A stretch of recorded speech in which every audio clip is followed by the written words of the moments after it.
बिस्मिल्लाहिर्रहमानिर्रहीम, अस्सलामुअलैकुम नाजरीन, आप देख रहे हैं programme live with Asif Malik नाचीज खाकसार। आज के प्रोग्राम के साथ आपकी खिदमत में हाजिर नाजरीन। कुछ ऐसे पहलू हैं जिन पे मेरा मकसद ये होता है कि इस टाइम स्लॉट में उस पर बात की जाए, और ख़ासकर जो इंटरनेशनल कुछ ऐसे मौज़ूआत हैं जिसको कवर करना बहुत ज़रूरी है। आज भी हम बात करेंगे अफ़गानिस्तान के हवाले से, क्योंकि इमरान खान साहब ने भी इन खदशात का इजहार किया है कि ख़ास तौर पे दोबारा से एक तरह से अपील की है पूरी दुनिया को कि सबको मिलकर बढ़कर अफ़गानिस्तान के लिए रोल प्ले करना होगा। ये वाकई बड़ी अलार्मिंग सिचुएशन है, क्योंकि वहाँ पे जो इस वक्त सूरत हाल है वो बड़ी गंभीर होती जा रही है। क्योंकि पाकिस्तान तो है पड़ोस में और पाकिस्तान को तो सफ़र करना पड़ेगा, लेकिन पूरी दुनिया जो है इस वक्त शायद वो इस अलार्मिंग सिचुएशन से वाकिफ़ हो भी सकती है, वाकिफ़ नहीं भी हो सकती, लेकिन बारहा पाकिस्तान की तरफ से इस चीज़ के ऊपर फोकस किया जा रहा है। और बल्कि फोकस है हमारा, तो फोकस हटा ही नहीं, अफगानिस्तान से हट भी नहीं सकता। दुनिया को इस बारे में बावर कराने की कोशिश की जा रही है कि आपको मिलकर आगे बढ़ना होगा। आलमी बरादरी खास तौर पर जो है वो इस हवाले से क्या राय रखती है, क्योंकि अब तक जो इत्तलात हैं उसके मुताबिक IMF सपोर्ट नहीं कर रहा, आलमी इदारा बिल्कुल सपोर्ट नहीं कर रहा, जो आलमी बैंक है। इसी के साथ साथ अमेरिका, उसने एक बड़ा जो ज़ख़ीरा है अमाउंट का वो रोक कर रखा हुआ है। इसी तरह यूरोपीय यूनियन की तरफ से भी खास सपोर्ट नहीं मिल रही है। सो पाकिस्तान इस हवाले से क्या सिलसिला जो है वो होगा। अच्छा जी, इसी के साथ साथ मैं अपने मौजूद मेहमानों की तरफ बढ़ूंगा, लेकिन उससे पहले एक और इम्पॉर्टेंट अपडेट जो है वो ये भी है कि पाकिस्तान में इस वक्त जो है एक ट्राइका प्लस कॉन्फ्रेंस मुनक्किद की जा रही है, जो कि 11 और 12 नवंबर को इस्लामाबाद में मुनक्किद की जाएगी। तो अफगानिस्तान के वजीर खारजा जनाब अमीर खान मुत्तकी साहब वो भी इसमें शिरकत के लिए, उनका जो वफद कल पाकिस्तान पहुंच रहा है वो भी होंगे। और इस कॉन्फ्रेंस के अंदर अगर मैं आपको सीधा पॉइंट्स बता दूं तो बात होगी खासतौर पे पाकिस्तान अफगानिस्तान दोनों मालिक के ताल्लुकात के हवाले से, मुहाजिरीन के हवाले से, और जो इतनी भी तजारती मईशी सरगर्मियाँ उनके वज़रा भी शामिल हैं वफद में, जो इस बारे में बात करेंगे। साथ साथ कौन से ममालिक जो हैं उनकी टीम्स इसमें शामिल होंगी, इसमें रूस है, अमरीका है, चीन है और पाकिस्तान है। तमाम बड़े ममालिक हैं, स्टेक होल्डर्स हैं जिनको मेरे ख्याल में इस हवाले से बैठना चाहिए। सो लेट्स सी इस कॉन्फ्रेंस में क्या होगा, ये भी अपने मौजूद मेहमानों से मैं जानूंगा। सबसे पहले कर्नल आमिर साहब मुझे ज्वाइन कर चुके हैं, दिफाई तज्ज़ियाकार हैं, बड़ी गहरी निगाह रखते हैं अफगान उमूर के हवाले से। उनको प्रोग्राम में वेलकम करूंगा। सर अस्सलाम वालेकुम। सलाम मलिक साहब, थैंक यू वेरी मच। कैसे हैं आप? अल्लाह का शुक्र। कर्नल साहब बहुत शुक्रिया आपने ज्वाइन किया। सर अफगानिस्तान के हवाले से बात हो रही है, पाकिस्तान, मेरा बहुत इंपॉर्टेंट सवाल है, पहला सवाल ही मैं कहता हूँ सबसे ज्यादा इंपॉर्टेंट है आज के शो का। दुनिया सपोर्ट नहीं कर रही है पाकिस्तान को, आलमी सतह के ऊपर हम आवाज उठाने की कोशिश कर रहे हैं, कहीं ऐसा तो नहीं होगा कि एक बार फिर से पाकिस्तान को सफर करना पड़े? बिकॉज इससे पहले भी माजी में हम देख चुके हैं कि दुनिया जब पीछे हट जाती है तो being the neighbouring country plus being the Islamic country, हमें बढ़कर अफगानिस्तान को सपोर्ट करना पड़ता है। और मेरे ख्याल में इस दफ़ा भी ऐसी सिचुएशन पैदा हो रही है कि पाकिस्तान के लिए बहुत डिफिकल्ट हो जाएगा। इस पे बात कीजिएगा। मैं पैनल में मजीद ऐड कर लूँ, कर्नल साहब के साथ साथ हमें ज्वाइन किया है मुबशिर बुखारी साहब ने, एनालिस्ट। सर अस्सलाम वालेकुम। अच्छा जी, इसी के साथ साथ फवाद साहब ने भी ज्वाइन कर लिया। फवाद साहब, सर अस्सलाम वालेकुम। जी अस्सलाम वालेकुम। फवाद साहब बहुत शुक्रिया, मैं आपकी तरफ आऊंगा। कर्नल साहब से मेरा पहला सवाल है, कर्नल साहब क्या देख रहे हैं आगे होता हुआ? पाकिस्तान दोबारा से प्रॉब्लम में तो नहीं आ जाएगा? बिस्मिल्लाहिर्रहमानिर्रहीम। मलिक साहब, आपने जिस तरह अपने इंट्रो में दो तीन चीजों का इशारा दिया, IMF का आपने जिक्र किया, यूरोपियन यूनियन का आपने जिक्र किया, अमेरिका का आपने जिक्र किया, और एज अ होल आपने पूरी इंटरनेशनल कम्युनिटी का जिक्र किया कि ये वो तमाम लोग हैं जिनकी सपोर्ट और जिनकी तरफ अभी अफगान हुकूमत, अफगान अवाम और बाकी पूरे इस खित्ते के जितने भी लोग हैं वो सारे देखने लगे हुए हैं। जहां तक पाकिस्तान का ताल्लुक है, देखें, पहले मैं ये एक थोड़ा सा एक बैकग्राउंड दे दूं, दो तीन पॉइंट उसमें मैं सिर्फ आपको हाईलाइट कर दूं कि यही IMF है जिसने लास्ट मंथ ये कहा था कि अफगान इकोनॉमी जो है वो it is set to contract by 30%। अगर 30% ये और कॉन्ट्रैक्ट कर जाती है तो इसका मतलब है कि it will be hardly one step away from the starvation. एक स्टेप और रह जाएगा और ये सारे के सारे जितने भी लोग हैं अफगानिस्तान में, ये बेचारे सारे कहत ज़दा कहलाना शुरू कर देंगे और उनके पास खाने को कुछ नहीं बचेगा। ऑलमोस्ट इनका आप देखें $9 बिलियन हैं जो कि सेंट्रल बैंक रिजर्व में इनके ब्लॉक किए हुए हैं, जिनकी इनको कोई सुनवाई नहीं हो रही, कोई इनको सुनने वाला नहीं, कोई उनको वो रिलीज करने वाला नहीं। हालांकि ये वो अमाउंट है जो इससे पहले दो जो करप्ट गवर्नमेंट गुजरी हैं, कारजाई गवर्नमेंट और अशरफ गनी की गवर्नमेंट, उनको तमाम की तमाम पूरी दुनिया की ये सपोर्ट थी और तमाम अमाउंट उनके पास मौजूद थी जिससे वो अपने तमाम लोगों के जो उमूर थे अपने मुल्क की वो चलाने लगे हुए थे। उसके बाद अगर हम देखें तो गवर्नमेंट जो है वो अभी बहुत स्ट्रगल कर रही है, उनके पास जो उनके सिविल सर्वेंट्स हैं उनको पैसे भी देने के लिए नहीं है। तो आपने जो बात की कि दिस इज द टाइम, लोग ये नहीं समझ रहे कि पाकिस्तान को एक तो अभी हमें खुद समझने की और इंटरनेशनल कम्युनिटी को ये समझाने की जरूरत है कि it is not only Pakistan के जो बहुत ज्यादा इस मामले में परेशान है। पाकिस्तान का तो एक देखें बनता है, because we are the only That's the nation. point. That's the point. We are the neighbors, sir. We are the Islamic not Muslim only the country. neighbors, Malik साहब, we are the only nation जिसने इस पूरे time में सबसे ज्यादा सफर किया है। यानी अगर हम अपने लॉसेज ही सिर्फ गिनवाना शुरू कर दें, अगर जिंदगियों के, फाइनेंसेस के, इकोनॉमी के, तो हमारी ये पूरी डिस्कशन इसी पे खत्म हो जाती है। अभी पाकिस्तान ये एफर्ट करने लगा हुआ है किसी तरीके से, from all the corners we are trying our level best कि हम दुनिया को ये बावर करा सकें, उन्हें ये बता सकें कि अभी अब हम तालिबान को सपोर्ट नहीं कर रहे, हम अफगान जो लोग हैं, जो अवाम है वहां की, हम उनको सपोर्ट करना चाह रहे हैं। उन्हें इस वक्त हमारी जरूरत है, बिकॉज ये ह्यूमन क्राइसिस वहां पे होने जा रहा है। अगर ये लोगों को हम ये चीजें नहीं दे सकते, अगर हम इंटरनेशनल कम्युनिटी के इस बात पे राजी नहीं कर सकते कि उन लोगों ने this is the right time कि they have to look into the Afghan, जो उनकी तमाम की तमाम उमूर है उनमें देखना है, उनको सपोर्ट करना है, तब जाके कहीं अफगान हुकूमत अपने पैरों पे इस तरह खड़ी होगी कि वो अपने अवाम के लिए कुछ कर सकेगी। अभी लोगों को सिर्फ एक बात देखें मलिक साहब, ये समझने की जरूरत है, जिस तरह मैंने पहले कहा कि हमारा तालिबान को सपोर्ट करने का एज सच इतना कोई वो नहीं है कि हमारे कोई बहुत ज्यादा सके हैं या कोई ऐसी चीज है। दुनिया को तो ये लग रहा है ना, हमें सिर्फ फिक्र ये है कि जो अवाम है वहां की, जो बेचारे भूख और अफलास के मारे हुए हैं, जिनके पास तनख्वाहें नहीं है, जिनके खाने घरों में नहीं है, वहां पे अभी डिफरेंट किस्म की, आपने ये देखा होगा सर्दियों का सीजन आ रहा है, अगर उन सर्दियों में उनकी सपोर्ट ना की गई तो अभी ये पिछले UNHCR की रिपोर्ट थी कि 70% of Afghan population will be facing the health crisis, health problems उनको होंगे। और जब ये भी शुरू हो जाती हैं, साथ स्टारवेशन होगी, साथ पैसा नहीं होगा, तो वी कैन वेल इमेजिन बड़ी खराब सूरत हो सकती है। ठीक है, दुनिया इस चीज का इंतजार करेगी। कर्नल साहब, मैं आपकी तरफ वापस आता हूं। कर्नल साहब, फवाद सिद्दीकी साहब, सर जी सर क्या कहेंगे? यही सवाल मेरा आपसे है, पाकिस्तान को कहीं सफर तो नहीं करना पड़ सकता, बिकॉज सिचुएशन वर्स्ट होती जा रही है, कोई मदद को सामने नहीं आ रहा है, जितनी मदद हम कर सकते हैं मेरे ख्याल में वो की जा रही है। कहीं ऐसा तो नहीं दोबारा से कहीं वही मुहाजिरीन का सिलसिला हो जाए, दोबारा से बॉर्डर के ऊपर लोग आके बैठे हुए हों और हमें ही सबको खिलाना पिलाना पड़े? क्या सूरत हाल बनती नजर आ रही है आपको? आसिफ साहब, देखिए, आपकी बात बिल्कुल वजह है कि वहाँ जो भी सिचुएशन डेवलप होती है अफगानिस्तान में, उसका सबसे ज्यादा फॉलो आउट जो है वो पाकिस्तान ही बर्दाश्त करता है।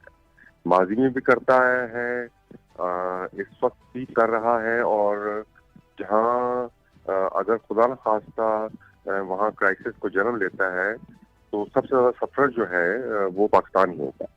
लेकिन देखिए आसिफ साहब, जो मैं अर्ज करना चाह रहा हूँ ये है कि जिस तरह मैंने पहले भी मुख्तलिफ प्रोग्रामों में बात की है, वो ये है कि आप किसी भी कौम को, किसी भी ग्रोह को जब आप दीवार के साथ लगा देते हैं तो उनके पास सिवाय रिटेलिएशन के और कोई चारा नहीं होता, क्योंकि वो अपनी बका की जंग लड़ रहे होते हैं। ठीक है। अब हम 15 अगस्त से अभी आप देखें कितना अर्सा गुजर चुका है, एड बंद है, उनका अपना जो फॉरेन रिजर्व जितने थे वो सीज हो गए हैं।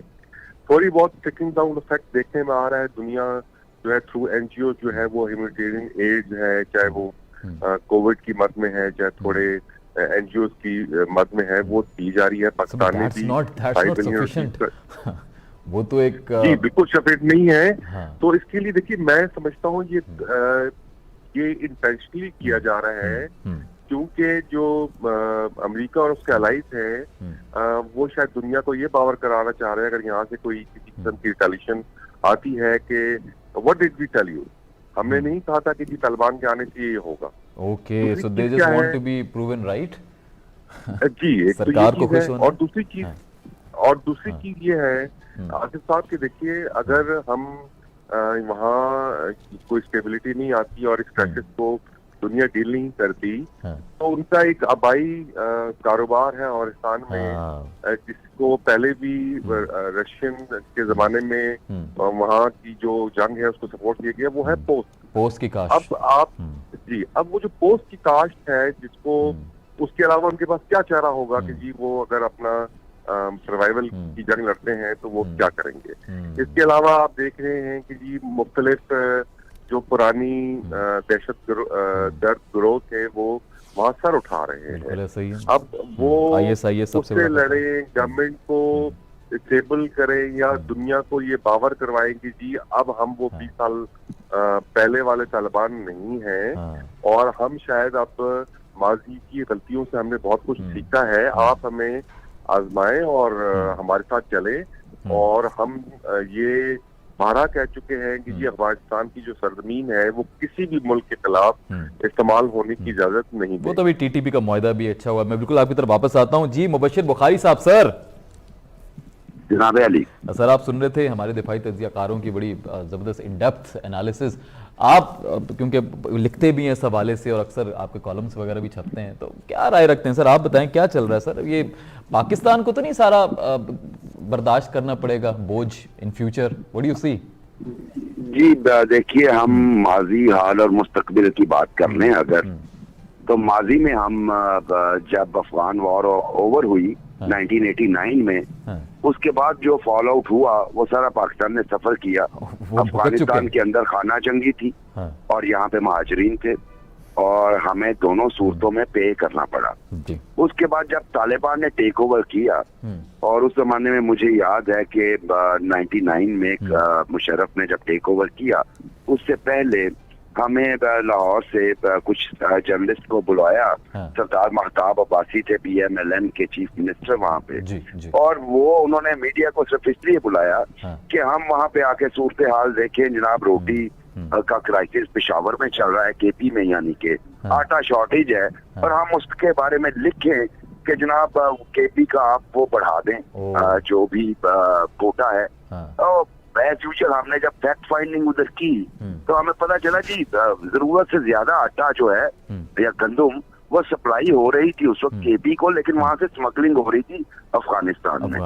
यही हाल हमारे लाइफ स्टॉक का था माजी में भी और अब भी।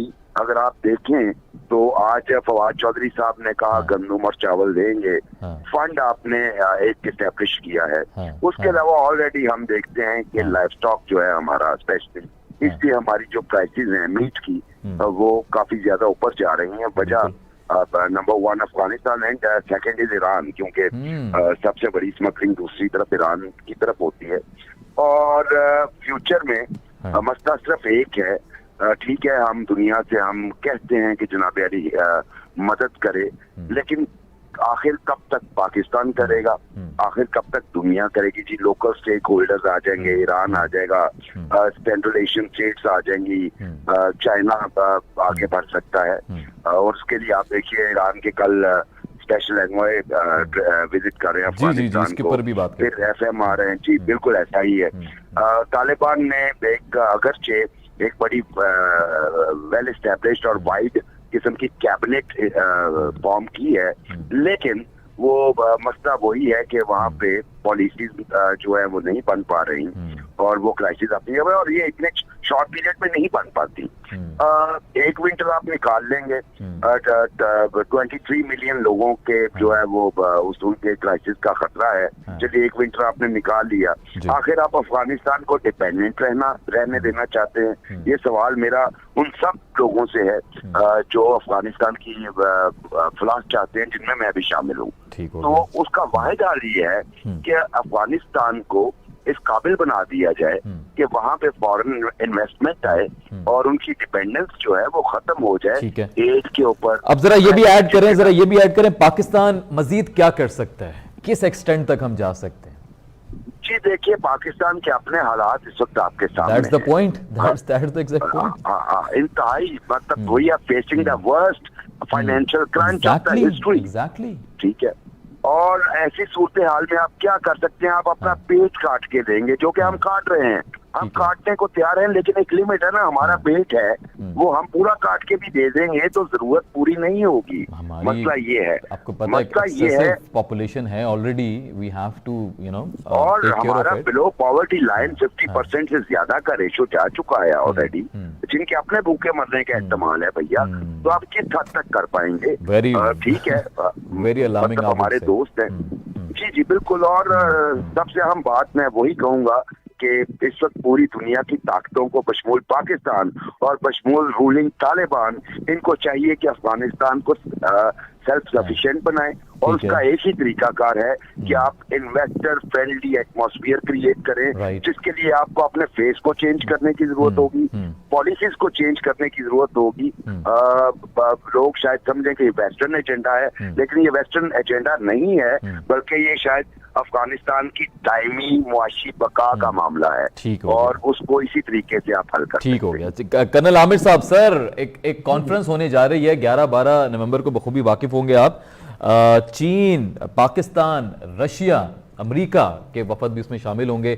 कैसे देख रहे हैं सर, क्या कुछ अच्छा आउटकम निकल सकता है? मलिक साहब देखें, एक तो हम ना बहुत ज्यादा, I am very optimistic sort of person, लेकिन रियलिटी में अगर हमें देखा जाए तो सबसे जो एक इम्पॉर्टेंट चीज है ना, जब ये सारा लोग आके मिलके बैठेंगे भी, तो एक ऑप्टिक्स होते हैं इंटरनेशनल लेवल पे भी, नेशनल लेवल पे भी, जो बहुत मैटर करते हैं। अब अगर हम दो चीजों का मवाजना कर लें कि जब तालिबान जो पहली दफा जब इन्होंने टेक ओवर किया था, when they came in power in Afghanistan, और इस दफा जो आए हैं, इसमें अगर ऑप्टिक्स के तौर पे हम देखें तो हमें जमीन आसमान का फर्क नजर आता है। बिकॉज इंटरनेशनल कम्युनिटी, यूरोपियन जितने भी हैं, वो सारे के सारे दे वर ऑल एक्सपेक्टिंग के again the same thing will happen, they will be very brutal, खवातीन के ऊपर उन्के उसी तरह गासिबाना तरीके से वो करेंगे, तालीम पे वो पाबंदियां लगाएंगे, लेकिन दे प्रूव्ड एवरीबॉडी रॉन्ग। उन्होंने इस दफा वो चीजें नहीं की। वो जो इंटरनेशनल कम्युनिटी की डिमांड थी, या जो भी एक किसी मुहज्जब मुआशरे के अंदर चीजें होनी चाहिए, अभी तक सो फार उन्होंने उन चीजों को सारों को साथ लेके चले हैं। अब जब ये तमाम लोग, ये अमेरिका हो गया, रशिया हो गया, चाइना हो गया, ये जो तमाम के तमाम लोग आके इकट्ठे बैठते हैं, इनसे हमने उनसे क्या डिमांड करना है? हमने उन्हें यही बताना है कि जी, जिस तरह अभी फरमा रहे थे ना कि यहाँ पे टोटल एक रिक्वायरमेंट है, that is the foreign investment. और जब तक इसकी रिकग्निशन नहीं होती इस गवर्नमेंट की, क्योंकि अभी जिस तरह पहले भी फरमा रहे थे, वो कह रहे थे कि जी दाएं बाएं से एनजीओ के थ्रू राइट थोड़ा बहुत जो हो सकता है वो तो सब कर रहे हैं, किसी हद तक एक सपोर्ट हो रही है, बट टू उनकी सस्टेनेबिलिटी के लिए ये बहुत जरूरी है कि फॉरेन इन्वेस्टमेंट वहां पे है, और वो उसी सूरत में हो सकता है जब international community one by one आते जाते इसको रिकग्नाइज करना शुरू करें। तो आउटकम जो इसका, एकदम तो हम अगर ये कहें कि जी ये मीटिंग होगी और उसके बाद कोई एलामिया जारी हो जाएगा और एकदम चीजें बिल्कुल चेंज हो जाएंगी,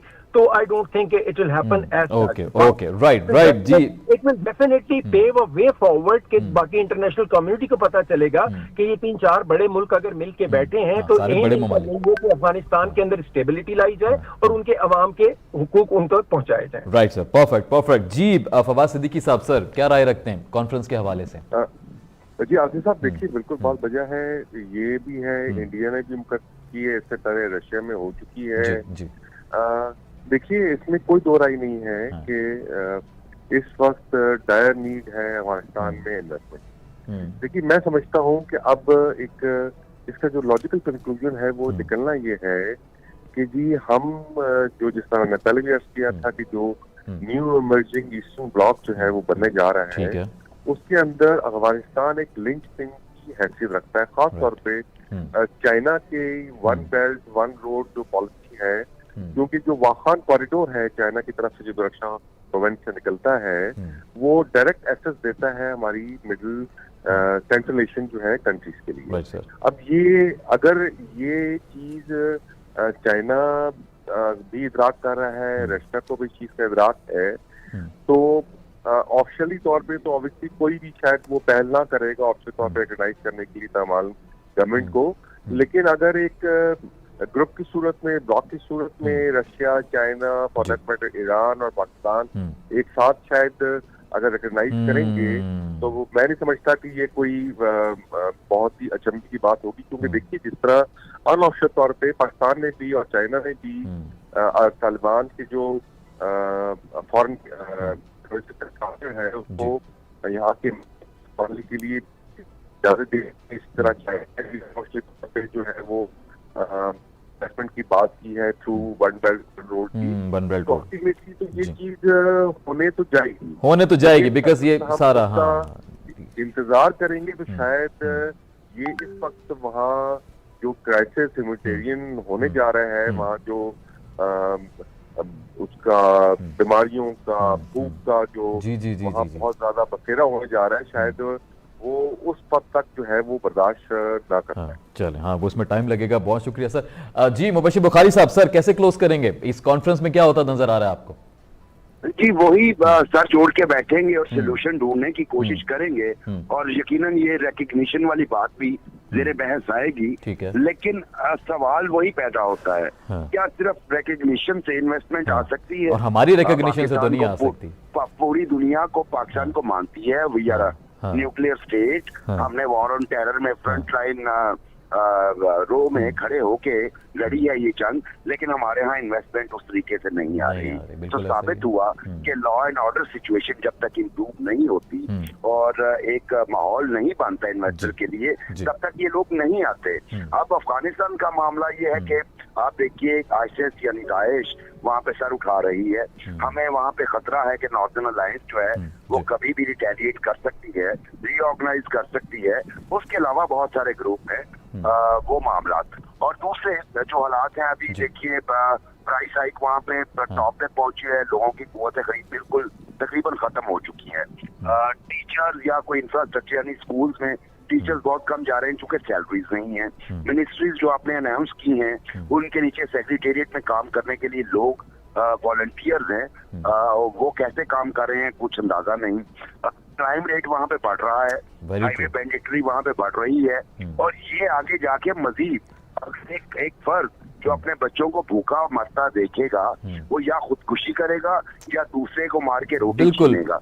मुझे खतरा ये है कि कहीं बात इस नहज तक ना पहुंच जाए जिसके बाद वहाँ पे हम फिर एक इंसानी अलमिया देखें इंसानों की मौत की सूरत में। इसलिए मेरा ख्याल है कि इंटरनेशनल कम्युनिटी को रिकग्निशन तो देनी चाहिए, लेकिन उसके साथ साथ तालिबान को वाइब्रेंटली जो है वो अपनी फॉरेन पॉलिसी, स्पेशली उन्हें अपने एनवॉइस भेजने चाहिए, एमिसरीज भेजने चाहिए, और साथ में प्रैक्टिकली वहाँ पे शो करना चाहिए मीडिया का सहारा लेके कि देखिए हम यहाँ पे ये काम कर रहे हैं, ये हमारा ग्राउंड वर्क है, और इसमें भी हमें हेल्प करें कि हम एक ऐसा एटमॉस्फियर क्रिएट कर सके कि यहाँ पे पूरी दुनिया के लोग आके यहाँ पे विजिट करके जा सके। क्योंकि ओपीएम के अलावा भी कभी एक इकोनॉमी हुआ करती थी जिसे आप टूरिज्म कहते थे, और दूसरा उनकी जेम्स की जो माइनिंग थी वो दुनिया में आज भी वादी पानशीर का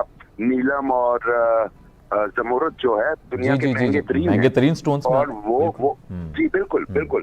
तो वो इंडस्ट्री को बहाल किया जाना चाहिए, लेकिन अगेन उसके लिए जो है बड़ी मेहनत की जरूरत है। तो वे फॉरवर्ड यही रह जाता है कि तालिबान को अपना फेस चेंज करना पड़ेगा, पॉलिसीज ऐसी बनानी पड़ेंगी, और इंटरनेशनल कम्युनिटी को अंडरस्टैंड करना पड़ेगा कि उन्हें आप टाइम दीजिए ताकि वो अपने आप को साबित कर सके। मुबशिर साहब बहुत शुक्रिया, आपने वक्त दिया। कर्नल आमिर साहब अभी आपसे कुछ मजीद एक मौजू पे बात करनी है, प्लीज़ कुछ वक्त दीजिएगा। फवाद सिद्दीकी साहब आपका बहुत शुक्रिया, आपने ज्वाइन किया। नाज़रीन यहाँ पे अफगानिस्तान के मौजू को ख़त्म करेंगे, कुछ बात करेंगे इंग्लैंड के हवाले से, कुछ मजीद जो डेवलपमेंट हुई है उस हवाले से। आप कहीं मत जाइएगा, छोटा सा ब्रेक है, वापस आने के बाद यहीं से आगाज़ करेंगे, साथ रहिएगा।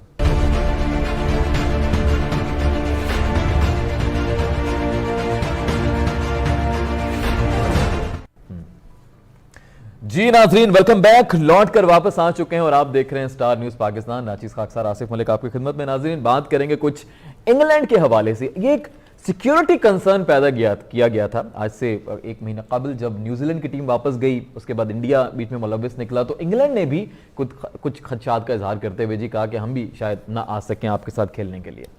उसके जवाब में फिर उनके जो प्राइम मिनिस्टर थे उन्होंने भी बड़ा मेरे ख्याल में खदशात का इजहार किया अपने बोर्ड के साथ। बोर्ड के जो चेयरमैन थे वो मुस्ताफ़ी हो गए।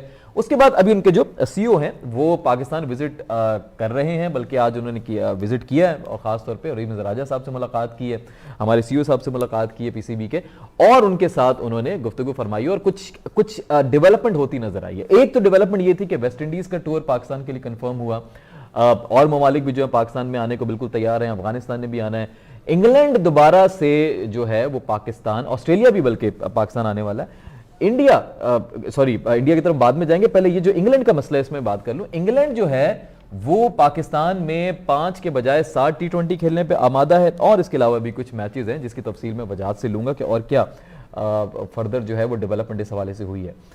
अब ये वर्ल्ड कप में अच्छा मजे का सवाल ये पैदा होता है कि अभी प्रॉबली हमारा, खैर इंग्लैंड के साथ मैच नहीं है, बट इंशाल्लाह पाकिस्तान अगर जीतता और इंग्लैंड वहां से जीता तो इंग्लैंड के साथ हमारा वर्ल्ड कप में फाइनल भी हो सकता है, क्योंकि दोनों बहुत टॉप फेवरेट टीम्स कंसिडर की जा रही हैं इस करंट T20 वर्ल्ड कप में।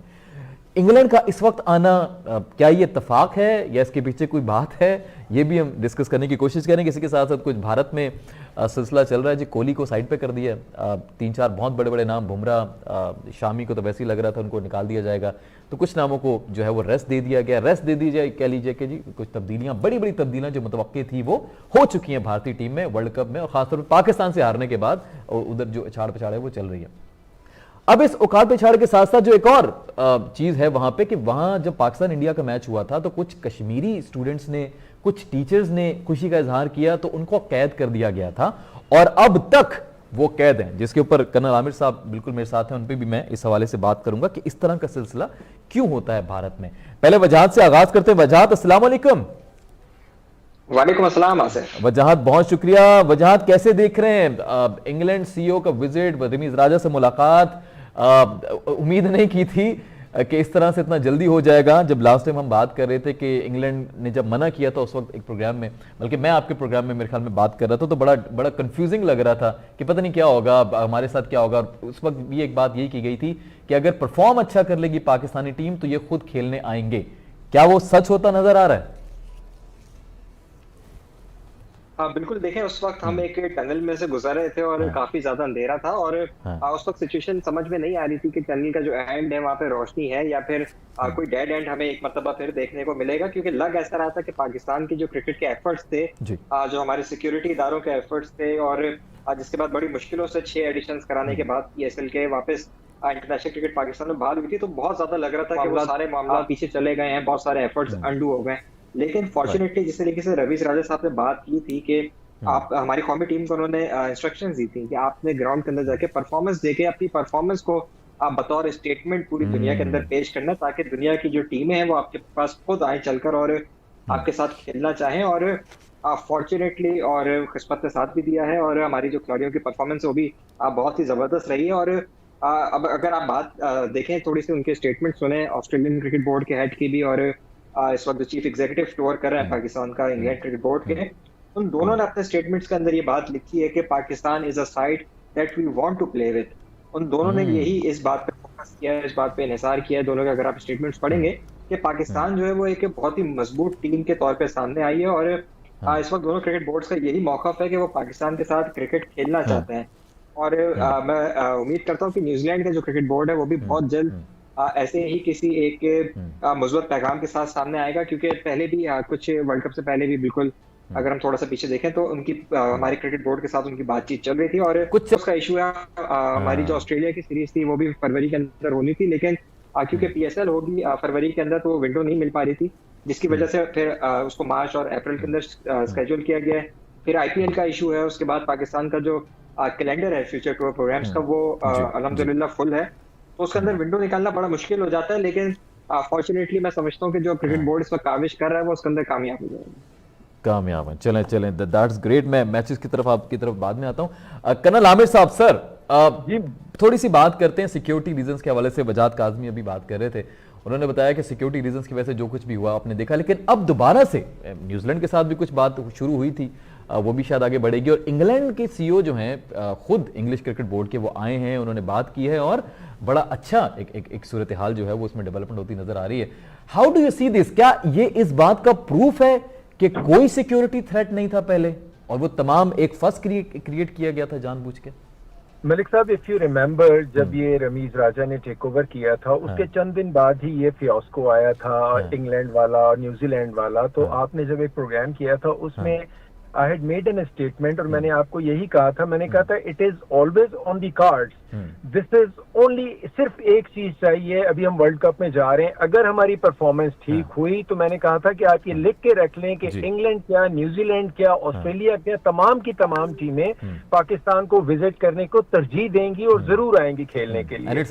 और यही चीज हुई जैसे ही आपकी टीम ने, देखें 5 out of 5, this is unbelievable performance. Pakistan ने जिस तरह की परफॉर्मेंस अब तक वर्ल्ड कप में दी है, द पीपल, यानी दुनिया ने इसको राइट ऑफ किया हुआ था। अगर आप थोड़ा सा 2 महीने के बैकग्राउंड में चले जाएं, इंडिया चूंकि होस्ट नेशन है इस वर्ल्ड कप की, इन्होंने जिस तरह स्केड्यूल बनाया हुआ था मैचेस का, इफ यू सी, उन्होंने पहला मैच पाकिस्तान के साथ रखा, 1 हफ्ते का उन्होंने गैप दिया, फिर उसके बाद उनका मैच न्यूजीलैंड, और आखिरी 2 मैचेस उन्होंने रखे नामीबिया के साथ और स्कॉटलैंड के साथ। यानी दे वर 110% श्योर कि जी पाकिस्तान वो सच अ साइड कि जिसको बीट करना उनके लिए कोई मसला नहीं है। न्यूजीलैंड और पाकिस्तान का मैच वो देखेंगे, उसके बाद अगर उन्हें रन रेट की जरूरत हुई तो वो ये बनाएंगे, लेकिन Pakistan they proved everybody wrong, number 1। Number 2, जहां तक इंग्लैंड का ताल्लुक है ना, आप ये देखिए, it was totally basin on the conspiracy जो कि इंडिया से शुरू हुई और इंडिया में ही खत्म हो गई, वहीं पे दफन हो गई, उससे आगे जा नहीं सकी है अब। क्योंकि अगर आप Michael Atherton, the one who is an icon of cricket in England, आप उसको देख लें, David Gower who is here these days, आप उनकी स्टेटमेंट देख लें, नेशनल टीवी पे बैठ के डेविड गावर ने कहा था, I apologise from Pakistani nation on behalf of complete Great Britain, कि जी हमने आने से इनकार किया, because it was not at all difficult for them कि जितनी उनके पास काउंटीज होती हैं, वो कोई भी 11, 12, 15 खिलाड़ी निकाल के अगर अपनी नंबर 1 स्ट्रिंग टीम ना भेजते, टीम में भेज सकते थे और वो आके खेल सकती थी हमारे पास। जहां तक आपने बात की ना इंग्लैंड की, ये आए हुए हैं और इंशाल्लाह आप देखिएगा, इट इज जस्ट ये फॉर्मेलिटी पूरी हो रही है। इसके बाद अभी ऑस्ट्रेलिया की टीम भी इंशाल्लाह हमारे पास विजिट कर रही है। वेस्ट इंडियंस और always there to help us out, हमें हमेशा असिस्ट करते रहे, वो भी आ रहे हैं फॉरन इस वर्ल्ड कप के बाद। जब बांग्लादेश से हम वापस आएंगे तो वेस्ट इंडीज आ रहा है, उसके बाद ऑस्ट्रेलिया की टीम टेस्ट मैचेस खेलने आ रही है आफ्टर 19 ईयर्स, आप ये देखें। फिर उसके बाद इंग्लैंड आ रहा है, और मैं आपको आज ये भी बता दूं कि इन वेरी नियर फ्यूचर आप ये देखेंगे कि पाकिस्तान के बायलैटरल सीरीज वनडेज की या T20 की इंडिया के साथ भी होगी, because now they will be hungry to play with Pakistan, और इनके साथ वो अपने हिसाब किताब बराबर करें, जो कि अभी बहुत मुश्किल नजर आ रहा है। और एक और चीज जो ये बात कर रहे थे ना इंडिया वालों ने, अगर आपने, इनके बड़े एस ऑलराउंडर हैं हार्दिक पांड्या, उसका जब श्रीलंका में ये अभी गई हुई थी इंडिया की टीम, तो उन्होंने एक बयान दिया था मौसूफ ने, उन्होंने कहा जी कि हमारे पास तो 11 टीमें जो हम निकाल सकते हैं आफ्टर IPL, और वो सेकंड स्ट्रिंग की टीम जिसमें के धवन वगैरह भी थे, वो गए और श्रीलंका में, और श्रीलंका की 20 स्ट्रिंग टीम से वो सीरीज हार के वापस आए। इससे अंदाजा लगा ले, यानी वो अल्लाह ताला को कभी भी गुरूर पसंद नहीं है। वही मेरे ख्याल में इनको हिट कर गया, क्या क्या बोलते रहे, क्या क्या मौके करते रहे, और always they have been defeated.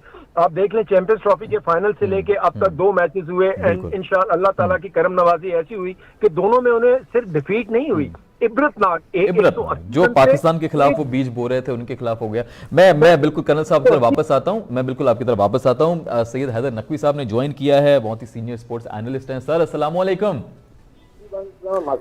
Sir बहुत खुशी हो रही है आज आपसे बात करते हुए, क्योंकि पहले जब बात की थी तो उस वक्त सूरत हाल बड़ी खराब थी। इंग्लैंड ने टूर कैंसिल किया था, न्यूजीलैंड ने टूर कैंसिल किया था, और अब आज खुद उनके CEO चलकर पाकिस्तान आए, हम नहीं गए, वो यहाँ आए हैं, उन्होंने मुलाकात की है और खुशखबरी सुनाई है जी कि अगले साल हम चीजों को रिज्यूम करेंगे। How do you see this whole process going on sir? ये तो बहुत अच्छी बात है कि क्रिकेट बोर्ड का CEO खुद चल के आता है और वो ऑफर करता है और कहता है कि भाई हम दोबारा पता है आप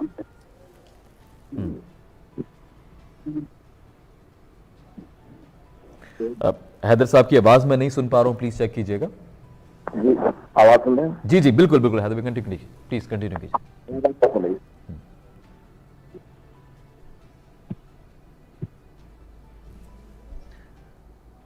मेरे ख्याल में आवाज मुझ तक नहीं पहुंच रही है, इसको काइंडली दोबारा चेक कीजिए।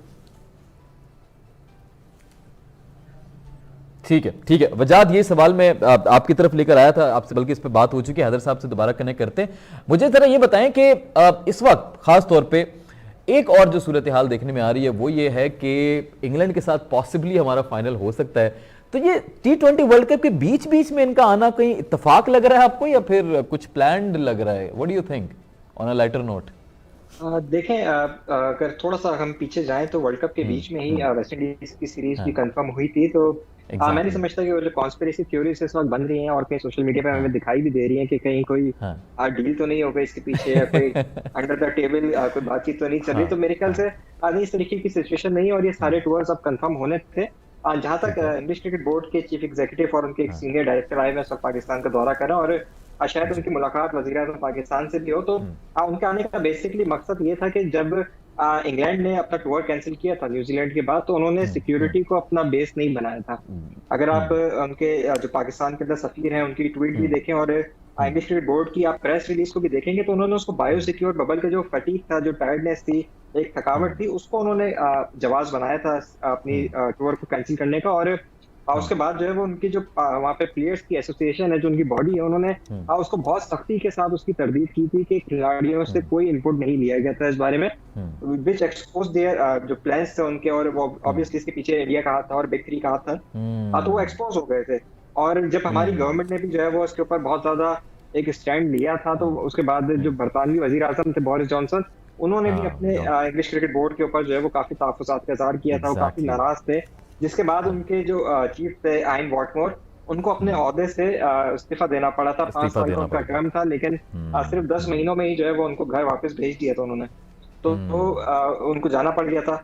अब यहाँ पे सिचुएशन इस तरीके की थी कि पाकिस्तान और इंग्लिश क्रिकेट बोर्ड के जो ताल्लुकात थे वो काफी ज्यादा डैमेज हो गए थे, और ना सिर्फ इंग्लिश क्रिकेट बोर्ड और पाकिस्तान क्रिकेट बोर्ड, बल्कि गवर्नमेंट लेवल के ऊपर भी जो बातचीत है वो कुछ हद तक कहीं हमें डैमेज नजर आई थी इस पूरे वाकये को नजर आया था। क्योंकि हम न्यूजीलैंड वाले वाकये पे भी अगर बात करें तो वजीर आजम इमरान खान उस वक्त दौरा कर रहे थे गैर मुल्की, और वहां से उनको न्यूजीलैंड की प्राइम मिनिस्टर को कॉल करनी पड़ी थी, और वो बातचीत जो है वो आपके सामने आई थी कि किस तरीके से जो है वो एक फेलियर रहा था, और उन्होंने उनकी बात सुनने से इनकार कर दिया था। तो यहाँ पर भी कुछ इसी तरीके की सिचुएशन थी, लेकिन अब क्योंकि ऑब्वियसली वहाँ पे रिजीम चेंज हुआ इंग्लिश क्रिकेट बोर्ड का, और अब जब नए उनके जो चीफ एग्जीक्यूटिव आए हैं तो उनको स्पेशली वहां से भेजा गया है कि टास्क दिया गया है, बिल्कुल उनको टास्क दिया गया है ताकि वो यहाँ के जो एक रिलेशनशिप, जो वर्किंग रिलेशनशिप थी दोनों क्रिकेट बोर्ड्स के दरमियान, वो जो मुतासिर हुई थी, उसको वापस से ठीक किया जाए। और ठीक है वजाद, मैं आता हूँ आपकी तरफ। हैदर भाई ने हमें दोबारा ज्वाइन किया। जी हैदर भाई कंटिन्यू कीजिएगा। जी बात हो रही थी हमारी कि सीईओ आए हैं पाकिस्तान, तो देखिए क्रिकेट इस वक्त कमर्शियल हो चुकी है, क्रिकेट बेची जाती है, और दो अच्छी टीमें जब खेलती हैं तो ब्रॉडकास्ट वाले भी ज्यादा पैसे लगाते हैं, ज्यादा पैसे देते हैं, तो हर टीम की कोशिश होती है कि वो अच्छी टीमों के साथ खेले अपनी होम सीरीज या अवे सीरीज, ताकि उनके राइट्स ज्यादा महंगे बिक सकें। अब ये दुनिया के 3-4 बड़े मुल्क जो हैं जो क्रिकेट खेलते हैं और काफी वहाँ पे कमर्शियल्स हैं, काफी पैसा आता है, स्पॉन्सरशिप है, इंग्लैंड है, ऑस्ट्रेलिया है, इंडिया है, न्यूजीलैंड है, ये ऐसे मुल्क हैं, तो इन सब ने ये रियलाइज कर लिया है कि पाकिस्तान क्रिकेट टीम जो है one of the best team है। ठीक है, इंडिया नहीं मानती, इंडिया नहीं खेलने आती, लेकिन कम से कम ऑस्ट्रेलिया और इंग्लैंड जो है उन्होंने इसमें मान लिया, और ये पाकिस्तान क्रिकेट की बहुत बड़ी चीज है कि आप एक ऐसे पॉइंट पे पहुंच चुके हैं जहां पे दुनिया आपको तस्लीम कर रही है। Very true, very true. अच्छा हैदर भाई, आपने वो एक सवाल किया था कोहली से जिसपे उन्होंने कहा था अनबिलीवेबल। अब एक अनबिलीवेबल सिनेरियो एक और क्रिएट हो चुका है इंडिया में कि कोहली साहब भी टीम से बाहर हो गए। कोहली, बुमराह, शामी, काफी सारे जो प्लेयर्स हैं उनको बाहर कर दिया गया। तो इसके पीछे स्टोरी क्या आपको नजर आ रही है? क्या परफॉर्मेंस बेसिस के ऊपर बाहर निकाला, या खुद रेस्ट, उन्होंने कहा जी रेस्ट दे रहे हैं हम कुछ बड़े खिलाड़ियों को? What do you think? जी देखिए, इंडिया में प्लेयर पावर बहुत ज्यादा स्ट्रॉन्ग है, पाकिस्तान जैसा नहीं है, पाकिस्तान की तरह नहीं है, बल्कि वहाँ प्लेयर पावर बहुत स्ट्रॉन्ग है। ठीक है, तो अब विराट कोहली जो है उनकी जाहिर है वो बहुत ज्यादा पावरफुल है वहाँ पे, वो जो चाहते थे फैसले करते थे, लेकिन अब क्रिकेट बोर्ड के चेयरमैन भी एक प्लेयर हैं, सौरव गंगुली हैं। अब वो इतना आसान नहीं रहा कि आप किसी ऐसे आदमी से अपनी बात मनवा सकें जो पहले क्रिकेट को जानते नहीं थे, लेकिन अब गंगुली के साथ चलना इनके लिए, विराट कोहली के लिए इतना आसान नहीं है। फिर रवि शास्त्री को लाए थे। रवि शास्त्री इंडियन क्रिकेट के सबसे कंट्रोवर्शियल आदमी है, सबसे मुतनाज़ा इंसान है। अच्छा। और जब वो आए थे और अनिल कुंबले की जगह लेकर आए, अनिल कुंबले सबसे शरीफ आदमी है, तो विराट कोहली ने अपनी पावर दिखाई कि अब विराट कोहली टीम से जो बाहर हुए हैं, बजाय तो ये है कि वो रेस्ट करना चाहते हैं क्योंकि वो थक गए, उनसे रन भी नहीं बन रहे हैं, वो परफॉर्मेंस भी नहीं दे रहे हैं। बात तो असल ये है, लेकिन आप देखें, चाहे आप खुद जाएं या निकाला जाए, जब आप टीम से बाहर जाते हैं तो आप फिर एक सर्किट से कट जाते हैं, एक यूनिट से कट जाते हैं, फिर आपको वापस अपनी जगह बनाना बड़ा मुश्किल होता है। ठीक हो गया, ठीक हो गया। आप कर्नल साहब मेरे साथ हैं, मेरा लास्ट क्वेश्चन है कर्नल साहब। जी जी सर, इस पे वाइंड अप करना है, हमें हेडलाइंस की तरफ जाना है। सर, ये भारत में कुछ, जब पाकिस्तान इंडिया का मैच हुआ था तो ये कोहली और तमाम तर चीजें जो हो गई हैं टीम से निकालना, जिसने हैदर साहब ने फरमाया, लेकिन इसके साथ साथ कुछ और भी वहां पे इश्यूज चल रहे हैं। जिस तरह वहां पे जो मासूम लोग हैं उनको कैद कर दिया गया सिर्फ इस वजह से कि पाकिस्तान की जीत के ऊपर खुश हो गए कश्मीरी। कुछ टीचर्स भी थे इस हवाले से, अब तक वो उनकी कैद में है, इतना अरसा गुजर जाने के बाद भी अब तक वो कैद में, उनको रिहा नहीं किया गया। सर इस हवाले से क्या कहेंगे? मलिक साहब देखें, it's not a new thing. सबसे पहले तो हमें ये देखना चाहिए, बिल्कुल भी कोई उछुंबे की या कोई नई चीज नहीं है, क्योंकि जब भी पाकिस्तान का इंडिया के साथ कभी मुकाबला हुआ किसी भी स्पोर्ट्स में, मेड भी क्रिकेट, मेड भी कबड्डी, मेड भी पहले हम बास्केटबॉल, वॉलीबॉल भी खेलते थे, जब भी कभी हुआ है तो कश्मीरियों ने उसी तरह इसको सेलिब्रेट किया है जिस तरह हम पाकिस्तान में इसको करते हैं, because they consider themselves as Pakistani. आप सिर्फ कश्मीर की बात कर रहे हैं, जबकि वहां पे आसाम में, राजस्थान में, ये तो बहुत बड़ी ब्रेकिंग न्यूज आई थी और बीबीसी के ऊपर ये दिखाया गया था फ्यू डेज बैक कि उनकी 2 टीचर्स थी जिन्होंने इसको सपोर्ट किया पाकिस्तान की टीम को, तो उनको भी उन्होंने वहां से एक तो नौकरी से बर्खास्त किया and then they put them behind the bar. और वो बेचारे अभी तक लोग जो हैं उन दुनिया को ये सब नजर क्यों नहीं आता? My point of asking this question is कि दुनिया को ये सब नजर आना चाहिए। This is the real threat. Colonel साहब आपका बहुत शुक्रिया, वजाहत साहब बहुत शुक्रिया, हैदर साहब बहुत शुक्रिया। आपसे इंशाल्लाह कल भी मुलाकात होगी जब सेमीफाइनल के बीच में हम कोशिश करेंगे कुछ वक्त निकालें और बात करें इस हवाले से, और पाकिस्तान की परफॉर्मेंस के ऊपर भी, क्योंकि हमारा ऑस्ट्रेलिया के साथ मैच है उसके ऊपर भी हम बिल्कुल इंशाल्लाह कल बात करेंगे। नाज़रीन आज के लिए इतना ही, इंशाल्लाह कल आपसे होगी मुलाकात ठीक रात 10 बजे। अपना बहुत सारा ख्याल रखिए। आसिफ मलिक को इजाजत दीजिए। फी अमानिल्लाह। पाकिस्तान जिंदाबाद।